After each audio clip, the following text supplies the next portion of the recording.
बिस्मिल्लाहिर्रहमानिर्रहीम, अस्सलाम वालेकुम। मैं हूं इस वक्त गोरखपुर नाके पर जो अडियाला जेल की तरफ जाता है। आज मुलाकातों का दिन है। यहाँ पर बनी पीटीआई की जो हमशिरा हैं वो यहाँ पर आएंगी, लेकिन आज हम बात करेंगे दो मुख्तलिफ अमूर पर। एक तो जनरेशन चे के हवाले से बात करेंगे और दूसरी जो है यहाँ पर इमरान खान की रिहाई में कौन रुकावट है उस पर बात करेंगे। बात की जाती है यहाँ पर जनरेशन जेड के हवाले से, जनरेशन अल्फा के हवाले से, लेकिन अगर देखा जाए तो वो पूरी दुनिया में ये जनरेशन जो है वो आईटी के हवाले से, यहाँ पर एडवांस टेक्नोलॉजी के हवाले से, आर्टिफिशियल इंटेलिजेंस के हवाले से जो है वो याद की जाती है। लेकिन यहाँ पर पाकिस्तान में हमारा वास्ता जिनसे पड़ा है उसको कहते हैं जनरेशन चे। जनरेशन चे का मतलब आप बहुत बखूबी जो है वो समझ रहे होंगे कि चे से क्या मुराद है, क्योंकि हमारा वास्ता यूथियों से पड़ा है और यूथी वो जनरेशन है कि जिनकी सोचने समझने की जो सलाहियत है वो खत्म हो चुकी है। वो लकीर के फकीर है और बेड़ चाल जो है वो चलते हैं। वो यहाँ पर कोशिश करते हैं कि किसी तरीके से, अगर उनके यहाँ पर जो हैंडलर्स है वो कहते हैं कि गोबर को आपने गाजर का हलवा साबित करना है, तो उनकी पूरी तवानाइयां जो है वो इस पर सर्फ हो जाती है। ये इनकलाब लाने की बात करते हैं, लेकिन इनकलाब उनका ट्विटर से और यहाँ पर फेसबुक के अलावा कहीं पे नजर नहीं आता।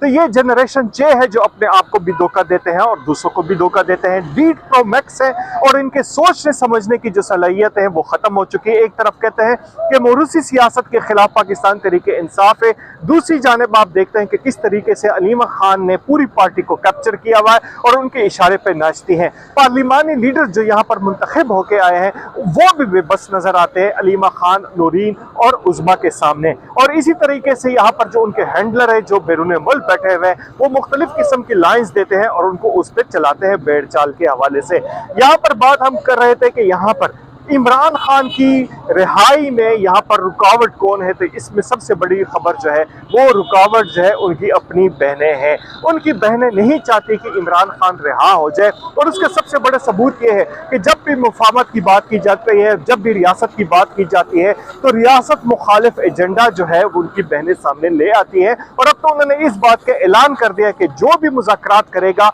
वो पाकिस्तान तहरीक इंसाफ में नहीं होगा, जिसका सीधा सीधा मतलब ये है कि रियासत मुखालिफ एजेंडा जो है, रियासत मुखालिफ अनासिर जो है वो उनके करीब है, लेकिन रियासत की सलामती और कौमी सलामती के हवाले से जो भी बात करेगा तो वो पाकिस्तान तहरीक इंसाफ में नहीं होगा।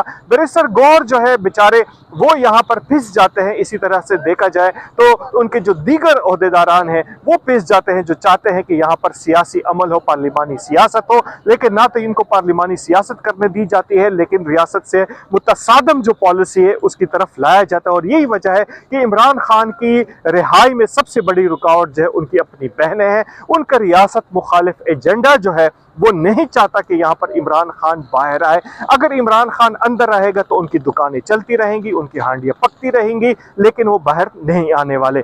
जल से जलूसों से तो वो बिल्कुल भी नहीं आने वाले, क्योंकि तोशाखाना 1 और तोशाखाना 2 में ना सिर्फ वो मुजरिम करार दिए जा चुके हैं बल्कि उनको सजा भी हो चुकी है और इस वक्त वो अडियाला जेल में सजा काट रहे हैं। तो बात हो रही थी यहाँ पर जनरेशन चे के हवाले से कि पाकिस्तान में जनरेशन चे तो है, जनरेशन जी या अल्फा का कोई वजूद नहीं है। आप देख सकते हैं कि किस तरीके से लकीर के फकीर बने हुए यहाँ पर सोशल मीडिया पर इनकलाबी जो है वो बने फिरते हैं, लेकिन उनकी अगर मुस्बत किस्म की यहाँ पर उनसे पूछा जाए कि आपकी अभी तक क्या सोसाइटी के लिए, रियासत के लिए क्या इकदाम किए, तो उनके पास कोई जवाब नहीं होता। बल्कि आपने शफी जान को देखा होगा जो तर्जुमान खैबर पख्तूनख्वा हुकूमत है कि किस तरीके से अंग्रेजों के बनाए हुए मुख्तलिफ किस्म के प्रोजेक्ट जिसमें LRH हॉस्पिटल भी मौजूद है, उसका बताया गया कि इमरान खान ने उसको बनाया था जो सन 1800 में बना था। उसके क्रेडिट भी इमरान खान को दे रहे थे। उनकी जहनी सलाहियत आप देख सकते हैं कि कितनी कम है, एक महदूद सी इनकी जहनीत है और वो सारी जहनीत उनकी घूमती है इमरान खान के।